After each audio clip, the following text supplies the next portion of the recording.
países, como é o caso da Escandinávia, os cidadãos têm um conhecimento perfeito do valor das suas florestas.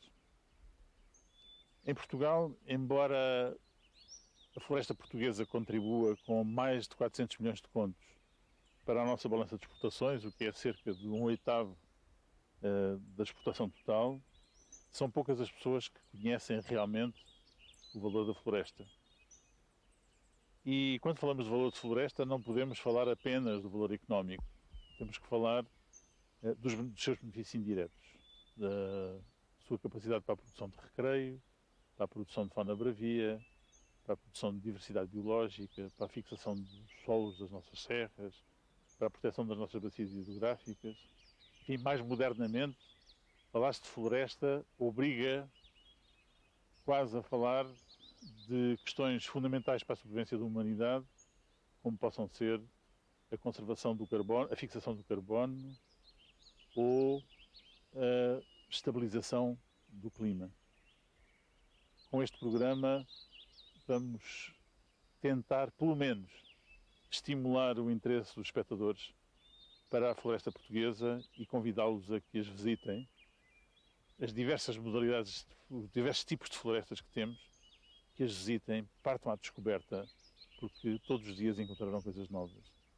E precisamos de as conhecer, porque só podemos defender aquilo que gostamos e só podemos gostar daquilo que conhecemos. A floresta tem para cada um de nós, consoante a idade, a profissão, a sensibilidade, até a nossa disposição no dia-a-dia, um sentido diferente. Para as crianças pode ser um enorme espaço de aventura e de recreio. Cada vez mais importante também para o lazer dos adultos.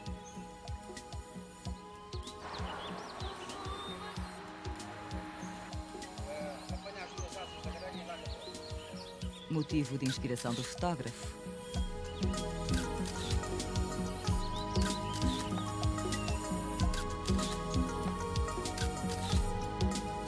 Profissão e sustento da família do motosserrista.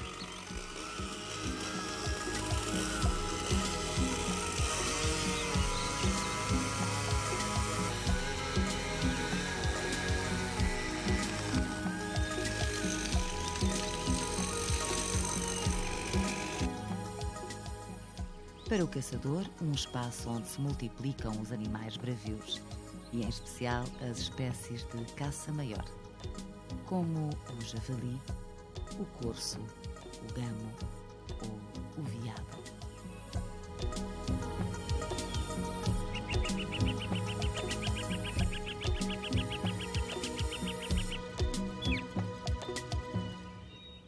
Meninos, vamos aproveitar hoje, domingo de manhã, vamos dar aqui um passeio na Tapada de Mafra. Isto é bom porque eu raramente tenho a oportunidade de passear convosco na floresta. E o que é que vamos ver? Filho, vamos ver muitas coisas, mas vocês vão... Podemos ir ver aqueles muito falados javalis, aqueles gatos. Podemos, mas vocês vão ver aquilo que tiverem olhos para conseguir ver, porque há muito que ver na floresta. Vamos ver com certeza os javalis, vamos ver com certeza os gamos, mas também vamos ver as plantas que existem na Tapada de Mafra, vamos ver as árvores, os arbustos e as ervas que existem na Tapada de Mafra e vamos tentar perceber como é que tudo isto funciona e como é que funcionam os animais que aqui vivem nesta zona. É isso que nós vamos tentar ver e que vocês vão ter que ter olhos para tentar perceber.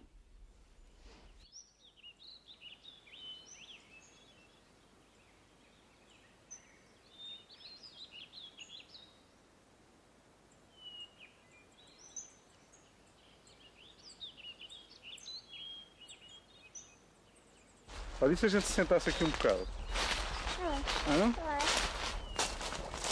Aqui nesta pedrinha. Já viram? Já viram o que é que está aí? Olha para aqui.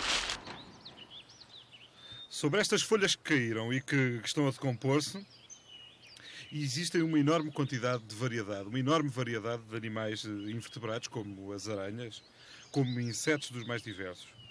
Este conjunto de materiais vegetais e animais que estão ambos em decomposição e que são a primeira camada do solo, ao qual se dá o nome de manta morta, por isso mesmo, abriga uma enorme diversidade de fungos, de animais, de plantas e de outros organismos. Veem que entre estas folhas que estão a decompor-se, começam já a germinar outras plantas. É muito interessante observar como uma folha se decompõe tão depressa e a sua antiga estrutura se transforma, indo constituir uma parte importante do humus. Este humus enriquece a terra, estes detritos orgânicos enriquecem a terra e vão servir de suporte a uma quantidade enorme, uma diversidade enorme de seres vivos.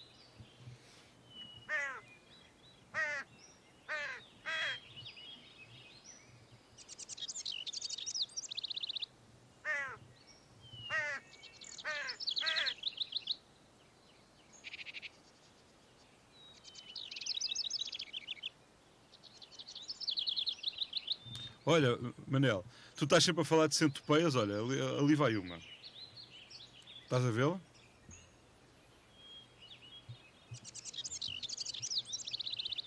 Olha um bicho de conta. Vês?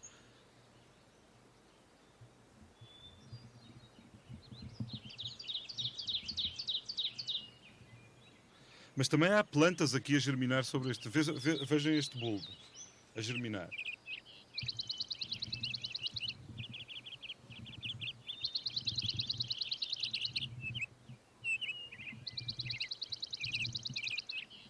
No solo podem encontrar-se também animais muito importantes para o próprio solo, como as minhocas. As minhocas que alteram, que são importantíssimas para dar ao solo uma estrutura adequada.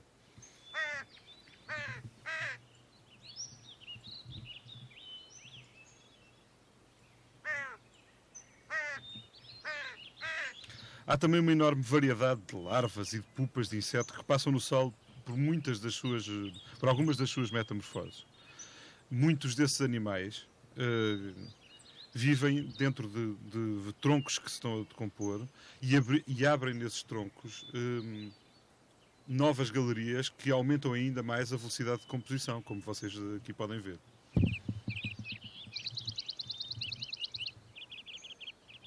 Isto é muito interessante porque estes animais e a ação destes animais fazem com que a árvore que teve tanto tempo viva, que nasceu do sol da floresta, volte agora ao sol. Veem que ela está a decompor-se. Ela era sólida, era alta, era viva, mas agora continua, por assim dizer, a viver, incorporando-se de novo no sol da floresta, por ação de todos os outros seres vivos. Veem, debaixo desta pedra, um formigueiro.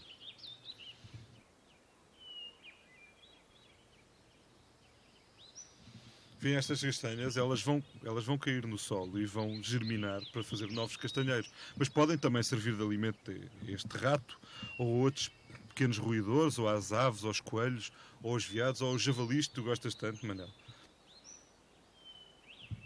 Ou dos coelhos, Catarina, que vivem nestas tocas e que tu também gostas tanto e estás sempre a falar, olha para ele.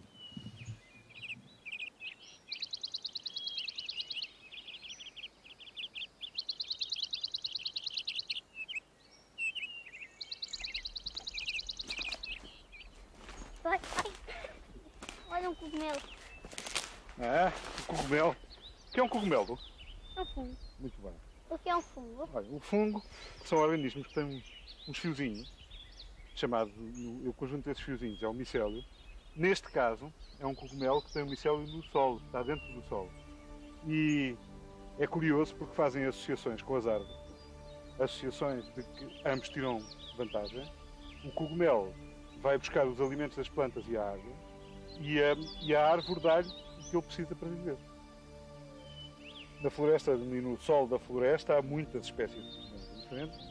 Uns formam estas associações com as árvores, outros, por exemplo, Catarina, o que é que fazem? Compõem matéria vegetal e animal para formar o solo. Exatamente.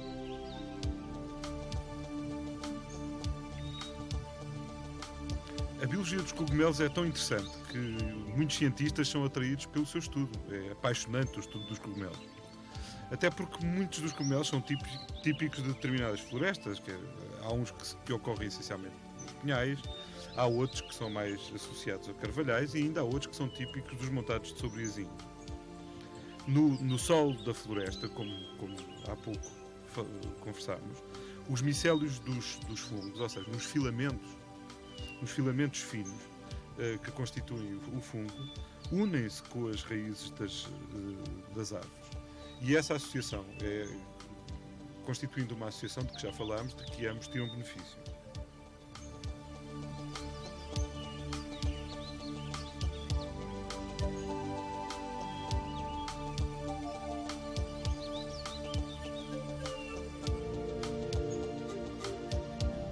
Alguns cogumelos produzem substâncias que atraem os insetos, os que consomem essas substâncias e que, em contrapartida, transportam os esporos dos fungos para longe para gerar novos fungos, descendentes daqueles, em locais diferentes daqueles onde os fungos estão, já que eles não se podem locomover.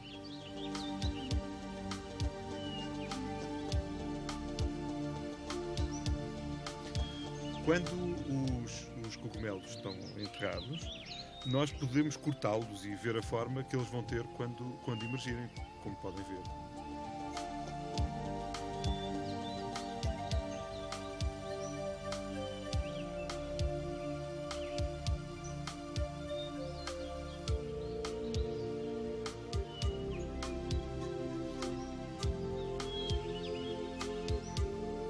Se olharmos sob o chapéu de um cogumelo, vemos finos e muito bonitos septos que escondem os esporos que permitem ao cogumelo reproduzir-se. Há muitos cogumelos comestíveis, mas é muito perigoso comê-los quando não se conhecem bem. Todos os anos há em Portugal imensos casos de intoxicações. Alguns deles, infelizmente, levam à morte as pessoas porque as pessoas são imprudentes e comem cogumelos que não conhecem. Portanto, antes de apanhar um cogumelo para comer, é necessário conhecê-lo ou então ir acompanhado de alguém que os conheça.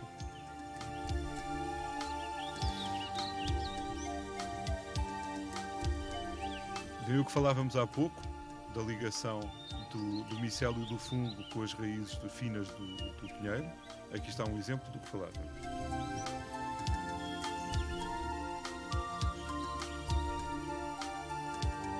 Como dissemos há pouco, como eu vos disse há pouco, esta relação entre o micélio do fungo e as raízes do pinheiro é uma associação de que ambos tiram benefício.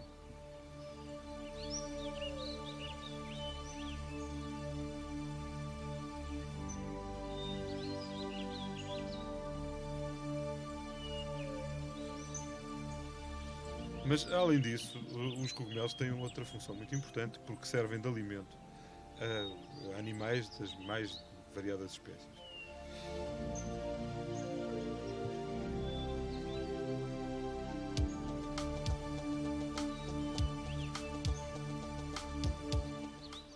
Por exemplo, olhem, vamos ver, olha ali, vamos ver uma lesma a comer um cogumelo. Já tinham visto isto?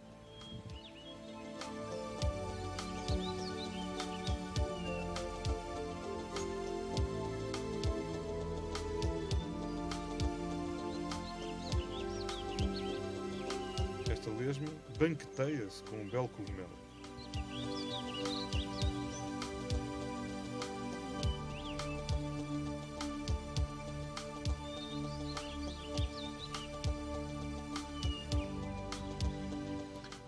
Há outros cogumelos curiosos que temos observado. Por exemplo, este cogumelo é muito fácil de reconhecer porque quando se corta deita um líquido esbranquiçado. Por isso lhe chamam o cogumelo de leite.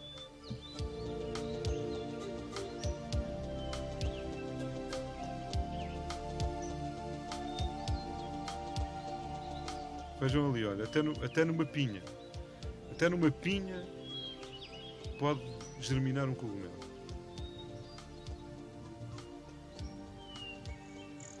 Os cogumelos por vezes surpreendem-nos. Algumas espécies de cogumelos acompanham a forma das raízes das árvores e aparecem dispostos no chão da floresta, formando verdadeiras rodas ou círculos que acompanham as raízes das árvores, como estamos a ver aqui. Que arbusto é este, pai? Olha, isto é um tojo. Temos aqui tojos, temos ursos, temos medronheiros. E, olha, já agora repara que os arbustos e as árvores estão a alturas diferentes na floresta, como podes ver daqui.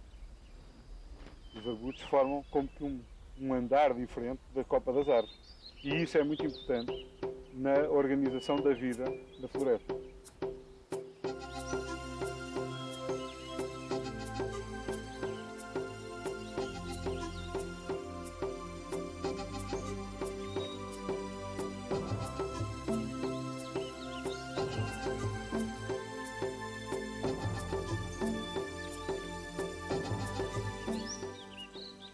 Enfim, mas também são importantes para outras coisas. Por exemplo, do fruto do medronheiro, do medronho, faz-se uma excelente aguardente, que é muito típica de Portugal e especialmente do Algarve, e que há muitas pessoas que gostam. Olha, quase todo o ano encontramos na floresta uma grande variedade de flores, que com as suas belas cores matizam o subbosque e que são indício de uma grande diversidade de vida. E suportam e servem de alimentos a uma grande quantidade de insetos, de aranhas, de répteis, de batráquios, de aves e de mamíferos.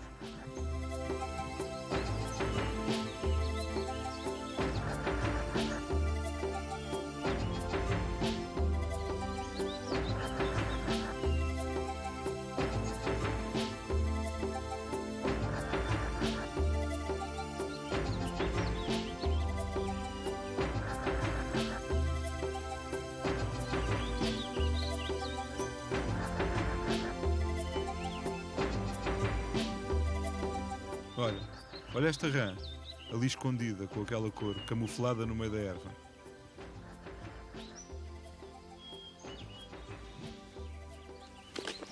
Au!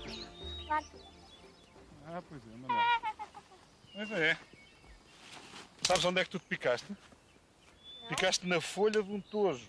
Vê lá tu. Isso é uma folha. É uma folha, mas é uma folha em forma de espinho.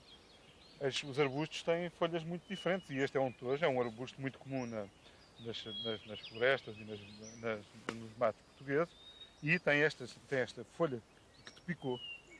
Uma das muitas razões porque as plantas diminuem a superfície da sua folha é para perderem menos água. Outra das razões é para não serem comidas. Serem espinhosas, para não serem comidas pelos animais ou para ser mais difícil serem comidas. Falar em animais, o estado arbustivo na floresta é muito importante também para muitos animais. E neste caso o que nós estamos aqui a ver é muito interessante. Nós estamos a ver aqui uma série de camas, neste caso gamos, que se tomaram esta zona como uma zona de coberto. Isto é uma boa zona de coberto para eles e a prova disso são essas camas que aqui estão a ver. E tudo isto, todos estes sinais da passagem e da presença dos gamos aqui nesta zona.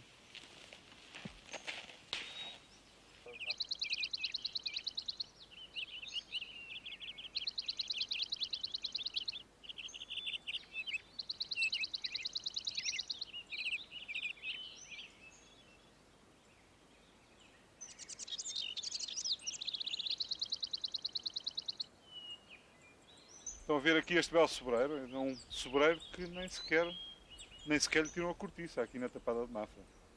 É um belo sobreiro este que aqui está aqui à nossa frente.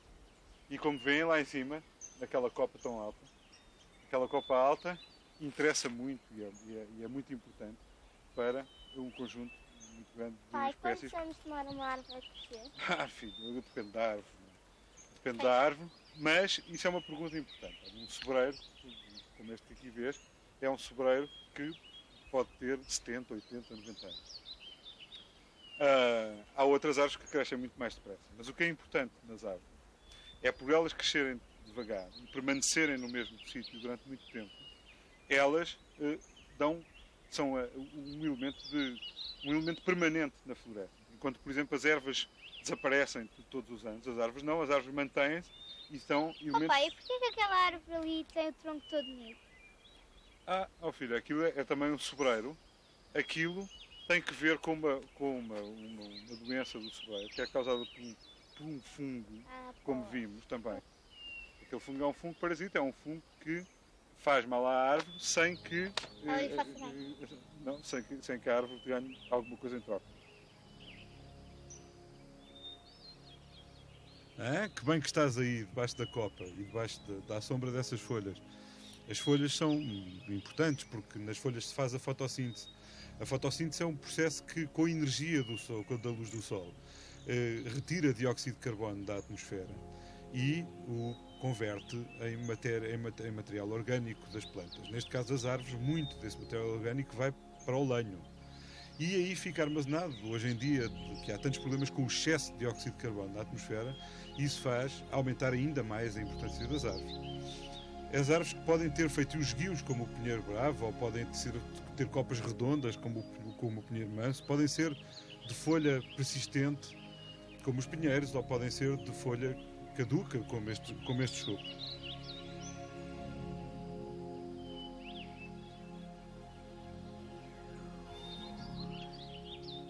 Tantas utilizações que nós damos às árvores da floresta e que vocês conhecem. A madeira, olha, os fósforos que fazemos do chopo.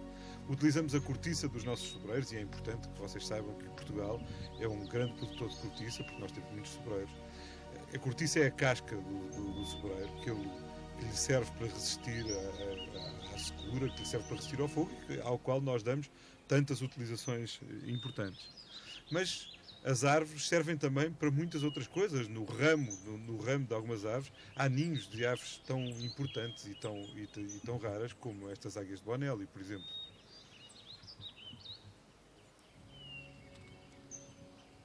No tronco das árvores, um veado pode fazer as suas marcações na época da brama.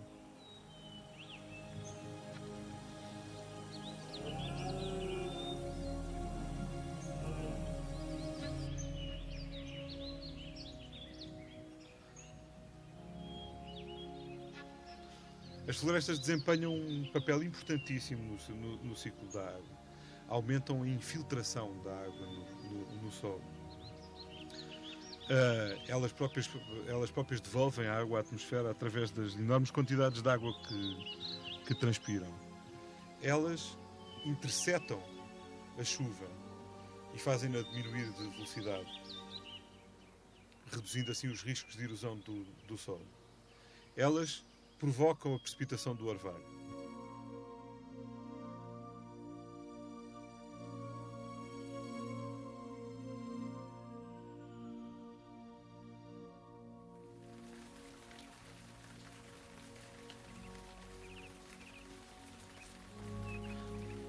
Vê-se como as copas protegem o solo da erosão nas grandes chuvadas, em que as gotas de chuva batem nas folhas, reduzem a velocidade.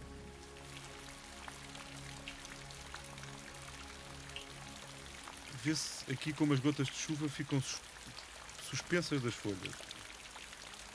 E, a pouco a água vai sendo conduzida ao solo, vai-se infiltrando, vai-se escoando, junta-se em pequenos fios, depois em regatos, depois em ribeiros, até chegar a um rio e finalmente chegar ao mar.